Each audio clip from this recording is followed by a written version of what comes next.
সমবায় ব্যাংক নির্বাচনে কেন্দ্রীয় আধা সামরিক বাহিনী কাঁথি সমবায় ব্যাংক নির্বাচন এবং সেই নির্বাচনের ক্ষেত্রে এই নির্দেশ শীর্ষ আদালত দিয়েছে।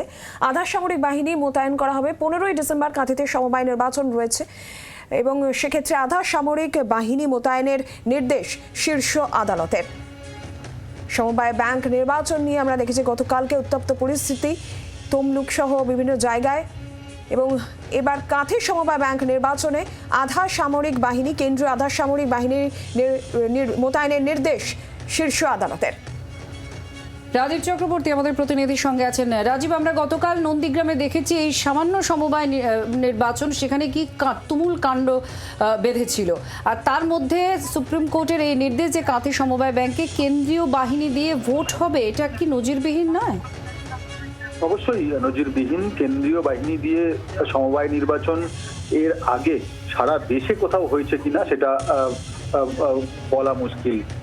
পশ্চিমবঙ্গে কাঁথি সমবায় ব্যাংকের নির্বাচন রয়েছে আগামী 15ই ডিসেম্বর, এবং ওই দিন পরীক্ষা থাকার জন্য স্কুলগুলোতে পরীক্ষা রয়েছে, তার জন্য 5টা ভোট কেন্দ্র পরিবর্তন করতে হয়েছে।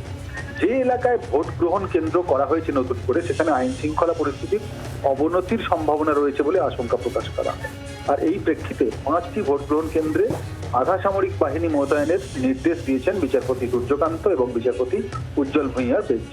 একই সঙ্গে নতুন ভোট গ্রহণ কেন্দ্রে ভোট দেওয়ার জন্য পশ্চিমবঙ্গ সরকার এবং কোঅপারেটিভ ইলেকশন কমিশনকে পরিবহনের ব্যবস্থা করতে বলা হয়েছে। কাঁথি সমবায় ব্যাংক নির্বাচনে রাজ্যের ভোট গ্রহণ সব কেন্দ্রে সিসিটিভি লাগানোর নির্দেশ দেওয়া হয়েছে সঙ্গে সঙ্গে, অর্থাৎ সিসিটিভি মোতায়েন এবং কেন্দ্রীয় বাহিনী যেগুলি আমরা বিধানসভা লোকসভার নির্বাচনে দেখে থাকি, এবার সমবায় নির্বাচনেও কিন্তু সেই নির্দেশ এবং একেবারে দেশের সর্বোচ্চ আদালত থেকে সেই নির্দেশ আসছে।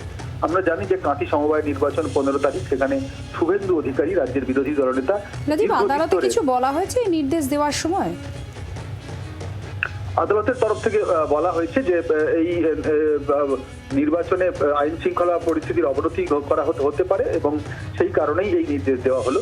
আদালত মনে করেছে যে যুক্তি খাড়া করা হয়েছে সেই যুক্তি গ্রহণযোগ্য এবং সেই কারণেই একদিকে কেন্দ্রীয় বাহিনী, অন্যদিকে সিসিটিভি লাগানোর নির্দেশ দেওয়া হয়েছে। বাংলার আওয়াজ, বাঙালির আবেগ, জি 24 ঘন্টা।